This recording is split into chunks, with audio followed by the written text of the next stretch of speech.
Hello everyone, this is Corribidu from the Chaos Group. In this video, I will introduce you to the new V-Ray Dome Light feature in V-Ray 2.0 for SketchUp. The V-Ray Dome Light will streamline your workflow and improve the quality of your lighting and shadows when using image-based lighting in your scenes. Prior to having the V-Ray Dome Light, the most common way to illuminate a scene was to use an HDR image for the V-Ray environment texture, which is exactly how we're illuminating this scene. We have mapped an HDRI image to our environment.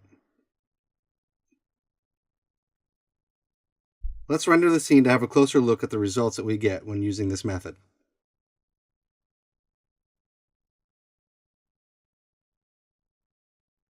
As you can see, there are plenty of artifacts in the rendering. We have shadows that are not defined very well, there are objects that seem to be floating in the air, and you can see some bright spots throughout the image. We can try to solve this by increasing the GI settings, however this will create longer render times. Unfortunately, this would still not resolve all of our issues. We could almost resolve them by using a blurry version of our HDRI. However, even this technique will introduce two more issues. Our shadows will be too soft, and the contrast of our image will be reduced.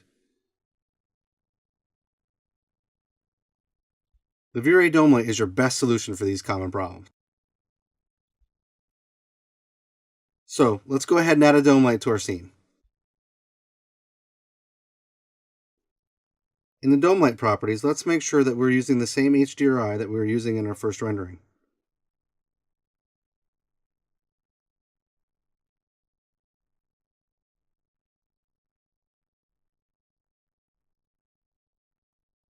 Now, let's render the scene again to compare the results.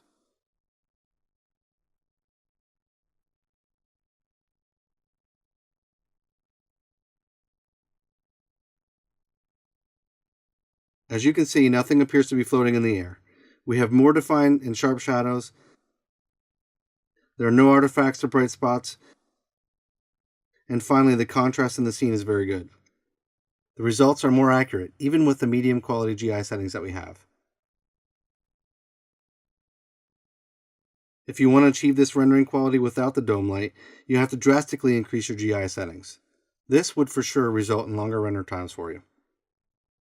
One important thing to note about the dome light is that V-Ray analyzes the HDRI and recognizes where the brightest spot is within the image, and V-Ray treats that spot as a direct light source. To prove this, let's turn off the indirect illumination and render the scene.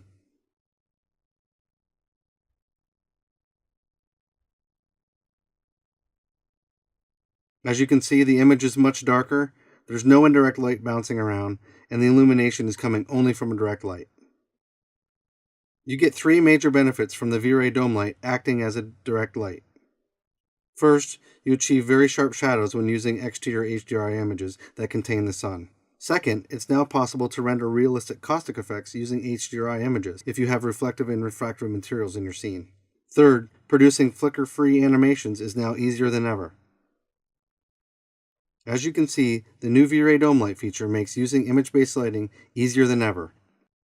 Thank you for watching this video, and we hope you enjoy this powerful new feature of V-Ray 2.0 for SketchUp.